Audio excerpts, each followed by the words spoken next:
ये बात उस वक्त की है, ये बात उस वक्त की है जब मैं छोटा ही हुआ करता था। और जैसे कि आजकल की जो जनरेशन है वो घर वालों के साथ चिपक के रहना चाहती है। और मेरा ऐसा मानना है कि अगर आप घर से बाहर निकलते हो, चाहे किसी भी स्टेज पे, चाहे आप नौकरी करने के लिए निकलो, चाहे आप हॉस्टल्स में जाने के लिए, या फिर आप अगर कहीं पे प्रिपरेशन करने गए हो, वहां पे आप बाहर रह रहे हो, तो जब आप बाहर रहते हो तो आपको बहुत सारी चीजें सीखने को मिलती है। क्योंकि हम घर पे होते हैं तो क्या हमारी टेंडेंसी होती है, हमारे एक इशारे पे हमारे घर के काम या फिर जो हमारे पेरेंट्स है वो हमारी सारी बातें मानकर सारी चीजें हमारे लिए कर देते हैं। तो उस वजह से हमें ये लगता है, या ये लगना शुरू हो जाता है कि दुनिया जो है वो इतनी ही आसान है। नहीं जी, जब आप घर से बाहर निकलोगे तो आपको बहुत सारी चीजें सीखने को, समझने को, झेलने को मिलेंगी कि अच्छा ऐसा भी होता है, अच्छा ये भी चीज है। हर चीज आप रिक्वेस्ट करो आपको मिल जाए, ऐसा नहीं होता। What I am trying to convey is कि हॉस्टल लाइफ जो है वो हमेशा ही बहुत अमेजिंग रहती है। स्कूल में ऐसा होता है कि जब मैं स्कूल में हॉस्टल में मुझे छोड़ा गया तो उम्र थोड़ी छोटी ही थी मेरी, ठीक है, इतनी छोटी कि आप ऐसे समझो कि जस्ट बस ब्रश करना सीखा ही था, ब्रश करना सीखा ही था, समझ में आया? तो तब से हॉस्टल में रह रहे हैं और उसका बड़ा फायदा मिला। आई एम नॉट, मतलब पहले ऐसा होता था जब छोड़ के आ रहे हैं तो रो रहे हैं, कार में पिताजी लेके जा रहे हैं हॉस्टल तक तो रोते हुए जा रहे हैं कि नहीं जाऊंगा, मुझे नहीं रहना है, आप अपने पास ही रख लो, काहे मुझे हॉस्टल में छोड़ के आ रहे हो, वहां पर ऐसा क्या है, मैं घर पे ही पढ़ लूंगा, 90% नंबर लाके दिखा दूंगा, क्यों क्यों क्यों। बट छोड़ आते हैं, फिर उसके बाद 2-3 दिन मन नहीं लगता, रात को थोड़ी नींदें भी कम कम आती है, बट धीरे धीरे मन लगने लगता है फिर वहां, और वहां मन लगने लगता है तो फिर आपको घर थोड़ा, आप बोल सकते हो कि फिर आप घर से डिटैच हो जाते हो, फिर आप बाहर की दुनिया में अपने आप को एडजस्ट करने लगते हो। तो छोड़ गया है हॉस्टल में, मैं गया, छोटे ही थे उस टाइम पे, पुराने टाइम पे आप इमेजिन कर सकते हो भैया, सारा अपना कुछ बोलते हैं बोरी बिस्तरे बांध के ले जाना होता था, तकिया चद्दर सब एकदम प्रेस करके मम्मी ने एकदम नई नई दी कि ले बेटा वही तेल की बोतल छोटी, कंगा, साबुन, तेल, पेस्ट, सब अपना अपना, नए अंडरवियर्स, नई ड्रेस, नया बैग, नई कॉपी। एक वही चीज होती है जो आपको स्कूल जाने की तरफ अट्रैक्ट करती है, बाकी सब चीजें तो डिस्ट्रैक्ट ही करती हैं। ये भैया काहे छोड़ के आ रहे हो यार क्यों ऐसे मेरे साथ जुल्म कर रहे हो। तो हॉस्टल में गए तो वहां क्या हुआ, हमारे जो वार्डन थे वो बहुत ही स्ट्रिक्ट थे, बहुत ही स्ट्रिक्ट, मतलब छोटे बच्चों के हिसाब से भी स्ट्रिक्ट थे, और होते भी हैं हॉस्टल में स्ट्रिक्ट वार्डन। स्कूल की बात कर रहा हूं जब मैं छोटा हुआ करता था, ठीक है। तो वहां लेके गए, ठीक है, तो रूल समझा दिए गए पहले दिन तो बहुत प्यार से बात करते हैं जब पेरेंट्स छोड़ने आते हैं, हाँ हाँ जी आपका बच्चा ही हमारा बच्चा है, हम इसका बहुत ध्यान रखेंगे, कोई बात नहीं, हम इसको ध्यान रखेंगे अच्छे से, कोई दिक्कत नहीं है। इसको खाने में, घर वाले तो बेचारे बोलेंगे ही, उनको क्या पता हॉस्टल में क्या होता है, इसको खाने में ना ये बैंगन की सब्जी नहीं खाता है, ये कद्दू नहीं खाता है, इसको मत खिलाना। वो बोले हाँ हाँ हाँ, इसको हम शाही पनीर, पनीर लबाबदार, ठीक है, काजू करी, ये सब खिलाएंगे। तो वहां पे वो वादे होते हैं, तो ऐसे ही कुछ वादे पिताजी से भी किए गए होंगे कि हाँ भाई छोड़ जाओ, कोई दिक्कत नहीं है, कोई परेशानी नहीं होगी। तो भैया पहला ही दिन था, दोपहर में से ही छोड़ गए थे, और वो मैं रो ही रहा था तब तक, इतने में सीधा सीटी बजने का इशारा हुआ। आसपास बेड पे जो लोग बैठे थे नए नए सहमे हुए मेरे जैसे ही, वो उठ के चलने लगे। मैंने कहा कहाँ जा रहे हो भाई, बता तो दो, मैं तो नया नया आया हूँ, इतना बड़ा हॉल है, हॉल होता है 10 बेड सामने, 10 इस तरफ, छोटे छोटे बच्चों के। मैं कहाँ जा रहे हो, बोले अब बेल हुई है, this is our sports time. मैंने कहा ठीक है, मैं चप्पल पहन रखी थी, उतर के चलने लगा। एक उसमें समझदार था, बोले ये, मैं कहा ये चप्पल है, बोले ये नहीं चलेगी, जूते कहाँ हैं, मैं कहा हाँ जूते दिलवाए हैं, नए दिलवाए हैं, वो पहनता हूँ। बोले ठीक है पहनो, नए जूते पहन के चले गए। वहां गया तो वहां पे एक अलग रूल, बोले आपकी ड्रेस कहाँ है पहनने खेलने वाली। मैं कहा यार ये तो यहाँ पे हर चीज की ड्रेस है। मैं कहा फिर उन्होंने ड्रेस वेस थोड़ी दिन में दी, धीरे धीरे मैं कॉलेज हॉस्टल लाइफ के स्टार्ट हो गए। अब खेल के आए, घर पे क्या सिचुएशन होती है, डल गए पंखे के नीचे टीवी भी देख रहे हैं, मम्मी ये चीज लेके आओ। वहां पे ऐसा कुछ नहीं है, तुरंत आपको फटाफट नहा के पढ़ाई के लिए बैठना है। मैं कहा है ना, खेलने के बाद कौन नहाता है बे, और वो भी पढ़ने कौन बैठता है। वो बोले कि अब नहाओ और पढ़ने बैठो। मैं यार बहुत ज्यादा पढ़ते पढ़ते ही आंसू आ जा रहे हैं। अब की बार पढ़ाई की वजह से आंसू आ रहे थे, याद की वजह से नहीं। मैं ये क्या हो रहा है, बोले यहीं पे ऐसे ही होता है। अगले दिन जब असली कष्ट का सामना हुआ, 4:30 बजे हमें उठा दिया गया, 4:30 है। मैंने ध्यान से देखा, अंधेरा ही हो रखा है। मैं लगता है शायद सबको कुछ वो हुआ होगा, कंफ्यूजन हुआ होगा, अभी तो अंधेरा ही है। ये क्यों उठा दिया? बोले 4:30 बजे उठना है। 4:30 बजे छोटा बच्चा, आंखें भी पूरी नहीं खुली, पेस्ट लगा रखी है, पेस्ट भी बता कर कर आके, हाँ शो योर टीथ, टीथ दिखा रहे हैं। फिर अब बोले अब पढ़ने बैठ जाओ। मैं कहा यार ये ठीक है। अच्छा नाश्ता मिलेगा, नाश्ते की भी अलग कहानी।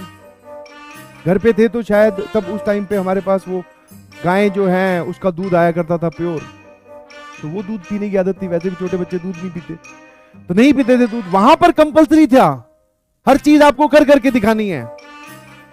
ब्रश किया तो शो योर टीथ, दूध और ब्रेड आपको दी गई तो आपको फिनिश करना है, और अगर आप नहीं पीते हो दूध तो वो सामने खड़ी होकर पिलवाएगी।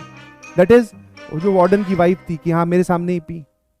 अब भैया पहले दिन दूध पिया, नहीं वो जमा, दूसरे दिन दूध पिया, वो नहीं जमा, नहीं जमा मतलब उसमें कुछ गड़बड़ थी, बताऊंगा।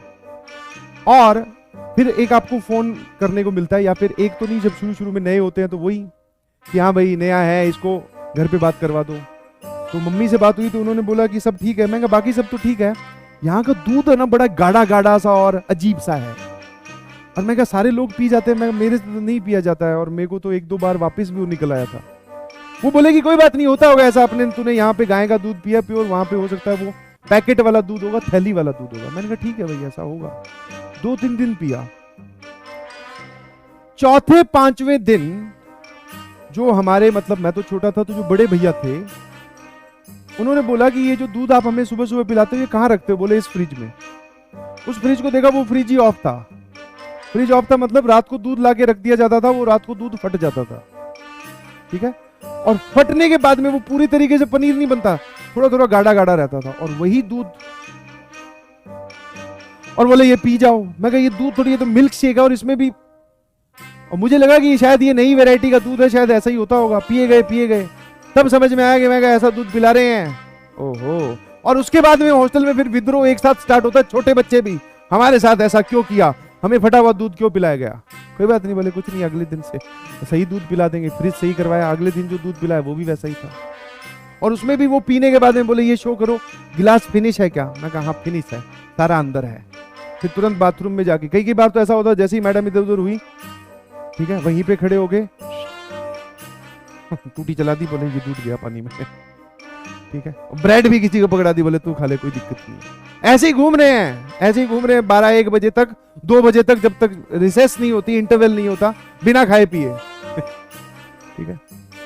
तो ये सब जो इंसिडेंट आपके साथ होते हैं ये आपको बहुत सारी चीजें सिखाते हैं। हाँ, और छोटे से आप इमेजिन करो, घर पे सारी चीज मम्मी आपको करके देती हैं, वहां पे आपको एक कमांड मिलती है कि आप जब बाथरूम में, एक तो रोज नहाना है, चेक होगा नहाए हो कि नहीं नहाए हो। उसका इलाज हमने थोड़े दिन में ढूंढ लिया था। अच्छा ये सिर्फ छोटे छोटे बच्चों के ही चेक होते हैं, बड़े बच्चों को ही नहीं चेक करता कि नहाए हो कि नहीं नहाए हो। उनका फिर अलग एक रैपो बिल्ड हो जाता है, ठीक है। तो भैया अब नहाए हो? बोले आपका अंडरवियर कहाँ है जो आप धो के आए हो? मैं कहा है दिमाग खराब है तेरा? मैं कहा वो तो अंदर ही टंगा हुआ है। बोले वो कौन धोएगा? मैं कहा तू धो लेना अपने को तो नहीं। बोले वो भी जाओ और धो के आओ। अब छोटे बच्चे कैसे अंडरवियर धो रहे, पकड़ा अंडरवियर, टूटी चलाई उसके नीचे निचोड़ के, मैं कहा ये धो दिया चल। और नहाने का इलाज सर्दी में भी वो तो 4:30 बजे उठाकर 5-6 बजे बोले नहा लो। मैं कहा यार ये लोग जो है ना, ये लगता है जिंदगी जीने नहीं देंगे। उसके बाद में फिर इलाज ढूंढा। क्या? बोले ये चेक कैसे करते हैं? सिर्फ बाल ही तो गीले करने होते हैं। हाँ, जाओ अंदर, सही से पानी लो हाथों में, है ना, और थोड़ा बहुत ऊपर छीटे, और बाहर ऐसे करते हो, ओह बहुत ठंडा, बहुत ठंडा, बहुत ठंडा। तो ऐसे ऐसे ये जो छोटे छोटे इंसिडेंट आपके साथ हो रहे हैं, जो और कहीं नहीं हो सकते। हाँ, this makes you a better person, और मतलब बहुत सारी चीजें सीख जाते हो आप। तो ये है छोटे होते हुए की प्रताड़ना की कहानियां।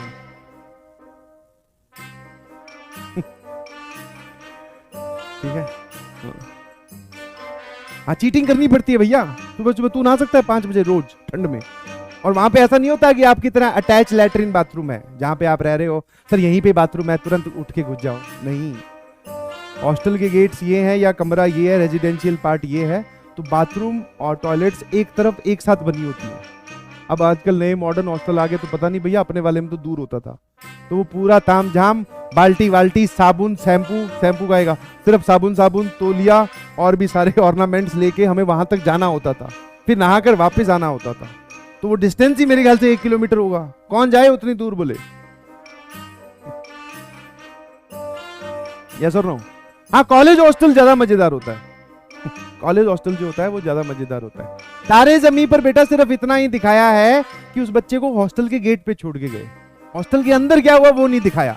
आपको वो दिखा दिया जाए तो आपके तारे बिखर जाएंगे। समझ में आया? हाँ, वो तो ये दिखाया, वो बैठा बैठा रोता रहता है, वहां पे रोने का मौका भी आपको नहीं देते। आप रो उतनी देर तक सकते हो जितनी देर तक आपको पिताजी दिख रहे हैं, उसके बाद में तो वो शुरू हो जाते हैं रूल, नियम, कायदे, कानून। समझे कि नहीं समझे? हाँ, तो this is a motivational story.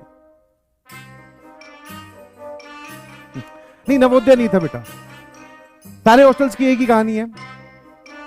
और इनका पीछे सिर्फ एक ही लॉजिक होता है कि आप जो है वो एक बेहतर इंसान बन के सामने आए। That helps. यस और नो?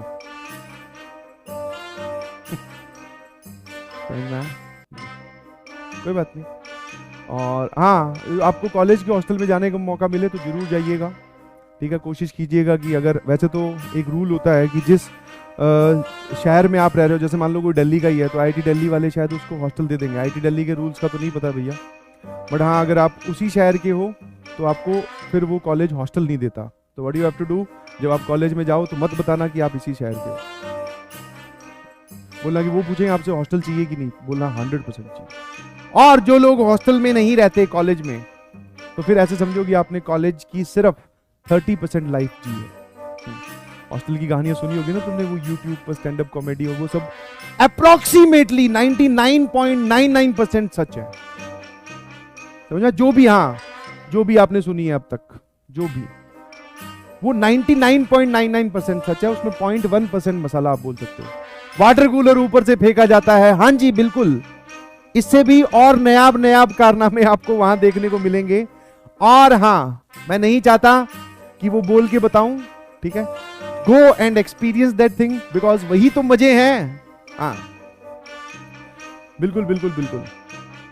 हाँ, 99.99% चीजें मैच करती हैं। वार्डन भी आ जाते हैं, कोई दिक्कत नहीं है, वार्डन भी, उससे भी ओपी ओपी घटनाएं हो रखी हैं।